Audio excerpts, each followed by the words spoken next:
Hello everyone, তোমাদের সবার কি খবর? আজকে তোমার জন্য আমি নিয়ে এলাম একটা নতুন মিনি ব্লগস। তো তোমাদেরকে আমি এসকেপ ব্লগ 55 চ্যানেল থেকে স্বাগতম। তোমাদেরকে আজকে আমি আমাদের গ্রামটা ঘুরে দেখাচ্ছি।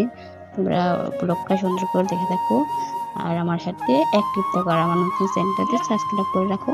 আর তোমাদের সাথে যাতে করে নতুন নতুন ভিডিও দেয় তোমাদের আগে যাতে করে পৌঁছে যায়। এখানে মাঝে দেখতেই পারছো, এখানে মাঝে মোটা আমাদের খোয়ার মান রান্নার ঘরটা ভেঙে নিয়েছে আমাদের মা, বুঝতে পারছেন গাইস? তো আমাদের ভেঙে নিয়েছে, তো নতুন করে আবার একটা ঘর দিচ্ছি। তো আমি যাচ্ছি, আপনারা ব্লগটা দেখে থাকেন। তো আর আমার চ্যানেলে যদি নতুন হয়ে থাকেন তাহলে চ্যানেলটা সাবস্ক্রাইব করে পাশের বেল আইকনটা বাজিয়ে দিবেন। তো আমি যাচ্ছি, এখানে প্রচুর পরিমাণে জঙ্গল, বুঝতে পারছেন? অত্যাধিক জঙ্গলের কারণে আমি যেতে পারলাম না, তো তাও যাচ্ছি আপনাদের কি কারণে ভিডিওটা দেখানোর জন্য। তো আমি এসে পড়লাম, দেখতেই পারছেন ওটা হলো অন্যের বাড়ি, আমার বাড়ি আপনাদেরকে দেখাতে পারলাম। তো এখানে গরু, ওটা হলো গরুর হাড়, গরু পালে কোরবানি দিবে।